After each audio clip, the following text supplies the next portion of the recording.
No, Joey, we are fine.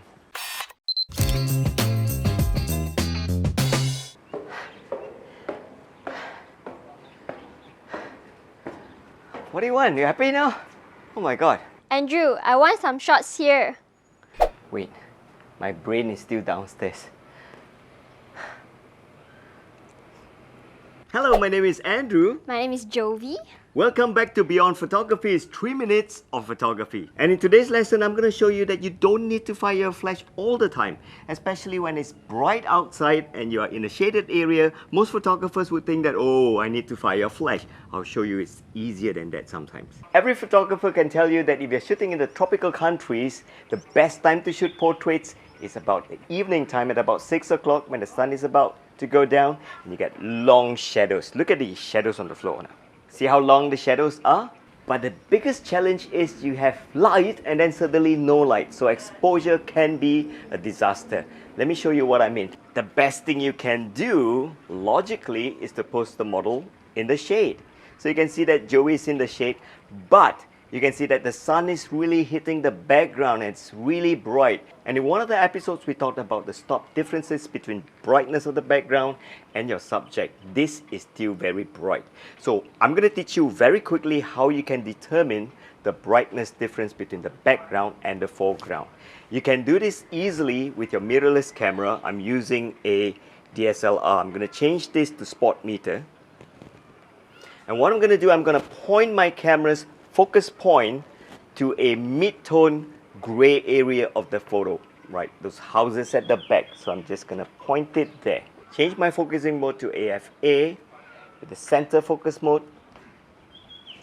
And I'm gonna get this to 0. So the ISO is 200, f2.8 at the shutter speed of 1/6400. That's how bright it is over there on the mid-tone. Gonna do the same now and point the camera to Joey's face, our cheek, and then bring the shutter speed down. The shutter speed now is about 1000, which means that from 6400 to 1000. The difference between this is the stop differences, which means that the background is brighter than Joey by this much, which means that the only way I can do this shot is to fire a flash. Right, so I'm going to show you the wrong way to do this and the hard way to do this. So typically you have your flash on your camera and turn this on to TTL. Now I'm going to hold up the camera. Remember to turn this back to average metering. Going to meter this to 0. And focus on Joey at f2.8. Alright, and 1, 2, okay. That's the shot that we get. That's a lot of work. And if you really zoom in and look at the photo, you notice that there is a helmet strap shadow. That's right, this shadow under the chin is created by this flash. And not only that, the discoloration that we learned in the previous episode, when you fire a flash on a girl's sunscreen foundation, you're going to get two-tone on the face. And I show you an easy thing that a lot of portrait photographers miss out. Look at Joey now. Joey, you're comfortable there? Yeah. Because you're in the shade. So photographers, what I want you to do is, Joey, just step up. Right, at one point, the sun is gonna light up her face. There you go. You don't need a flash, you don't need a reflector, or Joey, all I need you to do is just look outside and just change your pose rapidly. 1, 2, smile and change. Go. Change your pose. Right. Look different places. 1, 2, go.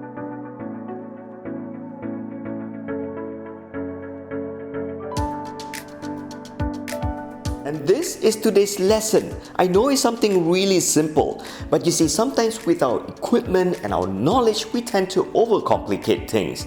Well, it can happen to me. I'm pretty sure it will happen to you too someday. Well, you don't need to fire the flash or use complicated settings. All you need to do is move your subject a little bit. Try that sometimes, and remember that too.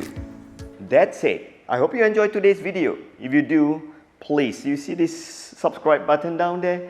Click on subscribe, because I know that many of you watch our videos and you enjoy it and you share the videos and all that. But clicking subscribe means a lot for a YouTube channel like us, because brands would then come to our channel and say that, hey, there are a lot of subscribers, we'd like to sponsor your video. And when they sponsor our videos, you know, good people like Holyland, Ceremony, Boya Microphones, when they do that, you get more YouTube videos right here. So click subscribe. so that we can continue learning. And speaking about learning, head on to my e-learning website here. Making YouTube videos are fun, but I would need the financial support to continue going and putting in lessons right here. And one of the best ways you can do this is to head on to my e-learning right here and subscribe to my courses. The popular courses are premium courses, where every week you get video lessons about photography, videography, and a wide, huge topic uploaded on a weekly basis. And that's just the price for the whole year. It's really affordable. And also all access, where you can get all the content, including e-learning premium courses. And speaking about that, I have a new course which we just launched, the e-learning of night photography. If you sign up this course right now, you still enjoy that special price, because at the moment we are uploading courses, and if you sign up here, you enjoy tremendous saving. So head on to our e-learning website, and like I said, don't forget to subscribe. Andrew, look! One guy watching another guy working. So Malaysian. See, look at you both. Just like standing there looking at me to do this on my own. What? We are both Malaysians. Yeah. It's okay. I'll just help myself.